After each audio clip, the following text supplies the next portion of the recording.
it is rather late. That's why I'm probably stumbling over my words.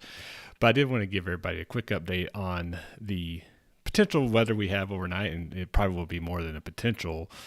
Just want to give everybody an update on what we can expect and what's going on right now and what our current conditions are. So with that, let's go to the latest satellite picture. So this is actually a good illustration of what's going on in the atmosphere. So you can see out in West Texas, these thunderstorms are developing pretty rapidly.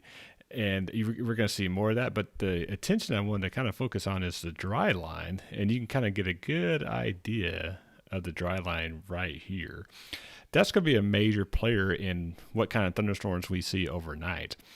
So what we're trying to do here is we are looking at when this will come into the Metroplex, all the whys and hows and all that. Now, like I said, I'm not going to go into a lot of details since it's late. It's almost 11:30, so definitely wanted to kind of give you an idea of what to expect. So with that, that's a satellite presentation. Let's go to the radar. And what we'll see here is you can start to see that these thunderstorms are starting to form out in West Texas. And what we're going to expect to happen is the dry line is somewhere along there. Well, that's actually not really accurate. It's more like along here. And so as time goes on, this dry line is going to make pretty steady progress to the east. And ultimately, that's what's going to cause our weather during the overnight hours. Now, there definitely is a chance for severe weather. There's no doubt about that. The good news is that this is going to come in during the middle of the night. Now, that doesn't necessarily preclude us from having severe weather, but it does tend to tamp it down a little bit. So that's kind of what we're hoping for. So let me take this line off and put this in motion here. And again, you can see this line is starting to form. Those pretty big thunderstorms. No severe warnings yet, but those pretty big thunderstorms just southwest of San Angelo. Those thunderstorms will grow into a line. Probably by the time that line gets to Abilene, you'll see more storms start to form. So with that, let's look at some graphics here. If I can get my screen to work here. Okay, so let's look at what the Storm Prediction Center is saying so this is the latest outlook, and this is not a whole lot different than what we saw earlier today. So we're well within the slight risk category, so that's not a surprise, obviously. Now, as you can see, the enhanced areas up in Oklahoma, so they're definitely expecting to see more severe type weather, and you'll see why in just a second. So I talked a little bit about the tornado potential, and in my earlier update this afternoon, I talked about the potential for tornadoes.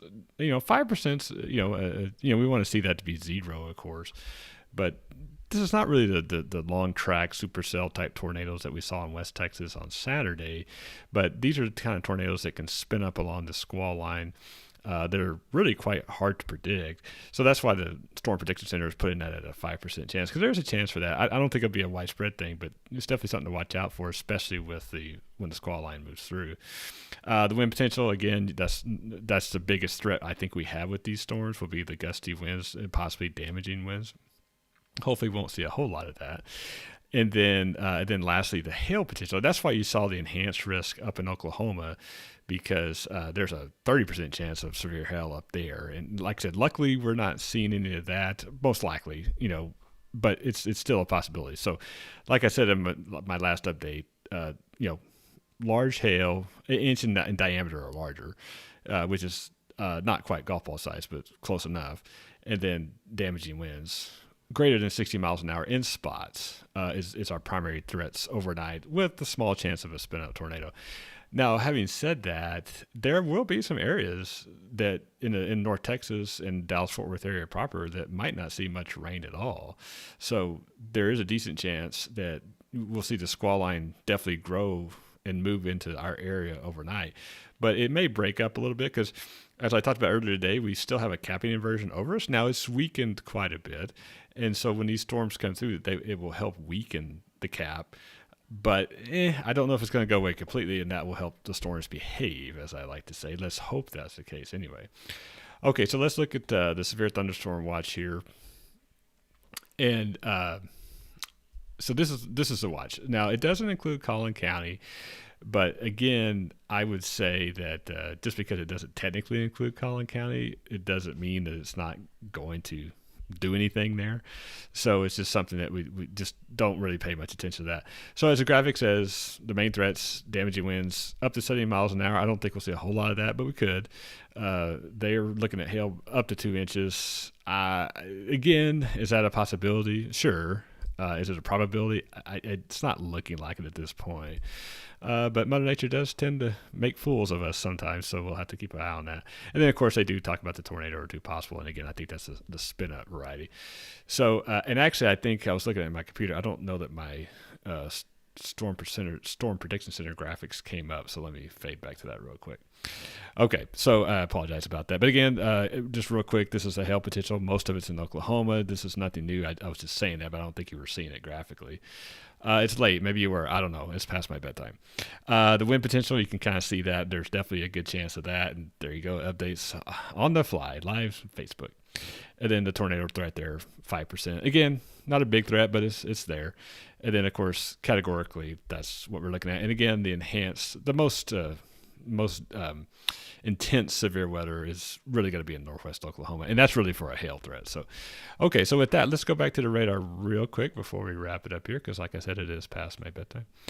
So anyway, so you can start to see these storms really get going, and what I'm going to try to do, because the Abilene radar is still out, so let's go to San Angelo radar, and if that will load up here, live Facebook. We'll see if it wants to load. Oh, it's almost there. Come on, it's late. There we go. So you can see you can see, well, this is probably a combination of the dry line gust front, but you can see these storms. Like I said, there's no warnings yet, but I imagine there'll be some warnings on those storms pretty soon. And again, you can kind of make this out and get my drawing tool back on here. You can kind of make out what's going to happen as time goes on. So again, we're going to see this, and it's looking like somewhere between 3 and 5 a.m., something like that. This is always give or take, because these storms can really get going and move faster than we think. So the bottom line for tonight is this. Obviously, there's no reason not to go to bed if you're not there already, because nothing much is going to happen before 3 o'clock. So there's just nothing to really be concerned about. However, if the storms hold together, and they definitely could. They probably will hold together. But if they hold together and are really intense and there's a lot of severe thunderstorm warnings, then as I've always advocated, if you don't have a weather radio, I would always advise that you get one. But if you don't have that, set your phone, set something to where you can get an alarm, because in the off chance that it is worse than we think, just want you to be aware. Like I said, I think the main threat that we'll have to deal with is high winds.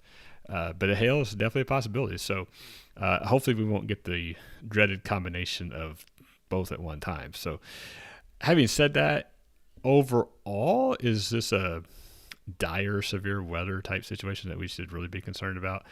I don't see that. I think a lot of things would have to drastically change for that to be the case. Like I said, the biggest things we have in our favor is that the storm is coming through basically during the middle of the night. Doesn't mean you can't have bad weather then, but that does help the situation. Tomorrow up in the Mississippi Valley, I think they'll have a really bad situation, and it's going to be the same storm. It's just going to come through there during the daytime, so they're going to have a rough time of it. So if you know anybody living there, just be on the lookout. And I would give a special shout out to Renee Lance, my high school buddy. She lives in Alabama. So if you're watching this tomorrow, or if you're up late tonight watching it now, just heads up tomorrow. I'll be watching it for you too, though. So with that, as always, I'm watching the weather so you don't have to. Stay safe, everyone, tonight. Get a good night's sleep. You will probably be woken up. And so if you are, hopefully it won't be a big deal. If it's something to where I feel like I need to come back on, I definitely will. Hopefully I won't. But just be aware that you may see some storms tonight. So if you want to do anything to secure anything, tonight wouldn't hurt. Hopefully that's one of those things to where you do everything you need to do and it doesn't matter. You don't need to do it. Hopefully that's the case. But as you can see, even in these radar loops that we're looking at before we sign off, these storms are starting to grow and get more organized, and that will be the trend the rest of the night into the morning. And then tomorrow morning, once these move through, we'll be done with the severe weather, and it'll be rather windy tomorrow. I'll be in a west wind, and we'll probably get some West Texas dust, I would imagine.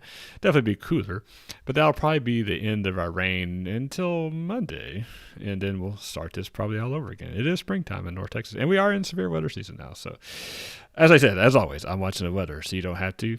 Hope everyone has a lovely evening, good night's sleep, and we will talk to you soon. As always, thanks for watching.